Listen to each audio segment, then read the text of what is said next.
आपने दर्शन किए होंगे क्योंकि पहले महाराज जी यहीं पे रहते थे। प्यारे भक्तों, गौरी सखी के कुछ पद आप सुने महाराज जी ने और बीच प्रियालाल ऐसे निकाला के कि चरण कमलों समय पे में हम प्रणाम निश्चय कर ही रहे थे, आपको फिर प्रीति हो उस समय जाएगी। महाराज जी सरोवरों के सीढ़ियों पे रूप समय ही कभी दृष्टि समाय रही री, रूप ही रानी नैना, वाणी रूप ही रानी मुख सो, क्यों कही आवे बैना।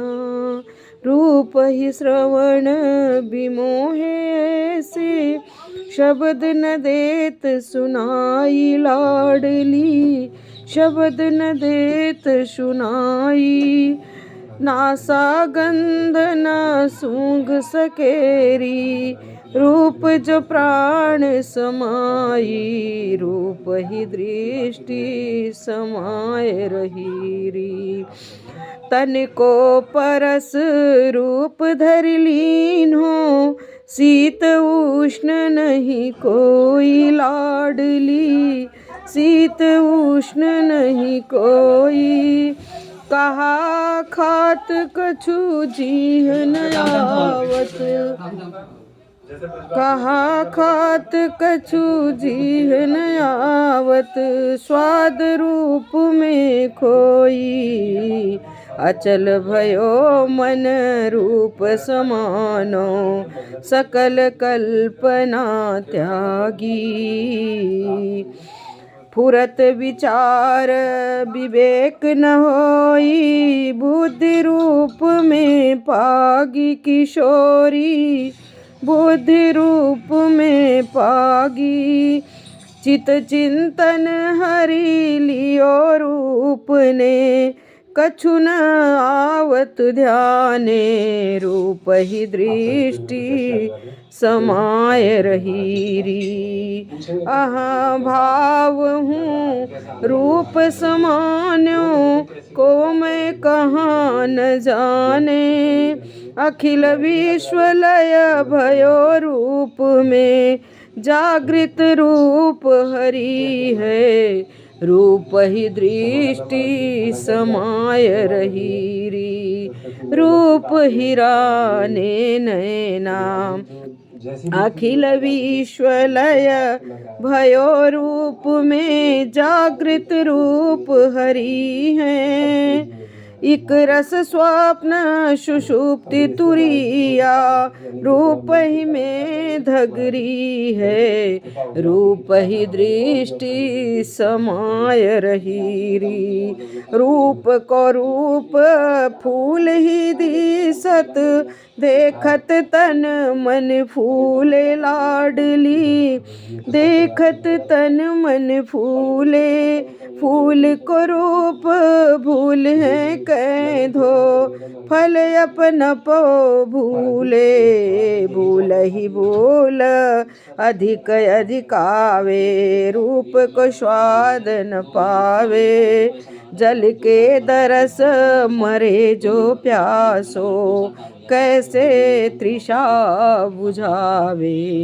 रूप ही दृष्टि समाय रही री, रूप ही राने नैना। गौरी सखी जी कहती हैं, जब एक रसिक के नेत्रों में प्रेम रस मूर्ति अद्वैत युगल श्री हित लाडली लाल का अद्वितीय अनुपम एवं अद्भुत रूप समा जाता है, तो उसके नेत्रों को उस रूप के द्वारा आत्मसात कर लिया जाता है। उसे उस रूप के अतिरिक्त अन्य कुछ दिखाई नहीं पड़ता, वह तो सर्वत्र सब में उस रूप को देखता है। उस रूप का जादू उस पर कुछ ऐसा चढ़ता है कि उसके मुख से वाणी का निकलना भी बंद हो जाता है और वह अवाक होकर उस रूप का दीवाना हो जाता है। और उसके कान भी उस रूप के जाल में कुछ ऐसे फंस जाते हैं कि वो उसे अन्य कोई बातें सुनाई नहीं पड़ती। उसके नाकों की सूंघने की शक्ति भी समाप्त हो जाती है और उसे दुर्गंध और सुगंध के अंतर को पहचानना अत्यंत दुष्कर हो जाता है, क्योंकि उस रूप की अनूठी गंध प्राण नाकों की घ्राण शक्ति का अपहरण कर लेती है। वह तो उस रूप में ऐसा तल्लीन हो जाता है कि उसे शीत काल की ठिठुरन, ग्रीष्म काल की तपन और वर्षा काल की फोरन आदि का स्पर्श एक जैसा प्रतीत होता है, उसका भोजन भी रूप ही हो जाता है, अर्थात उसे अपने खाने पीने की भी सुध नहीं रह जाती। वह क्या खाता है, उसकी जिह्वा सुस्वादु और अस्वादु का अंतर करना छोड़ देती है।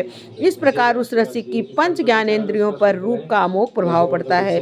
इतना ही नहीं, उसके अंतः चतुष्टय मन बुद्धि चित्त अहंकार भी रूप में हो जाते हैं। उसका मन भी अपनी चंचलता को छोड़कर रूप में समा जाता है। उसकी संकल्प विकल्प करने की क्षमता भी समाप्त हो जाती है। उसकी बुद्धि भी करने योग्य अथवा न करने योग्य था अच्छे बुरे विचार का विवेक करना छोड़कर रूप में ही अंतर्निहित हो जाती है। उसके चित्त की चिंतन वृत्ति भी लुप्त हो जाती है। उसको भी रूप के द्वारा हरण कर लिया जाता है। उसका अहम भाव भी उसी रूप में समा जाता है। मैं कौन हूँ, कहाँ हूँ, इन सब बातों का ज्ञान भी उसे नहीं रह जाता। जिस रूप को रसिक जन अपनी आंखों से देखते हैं,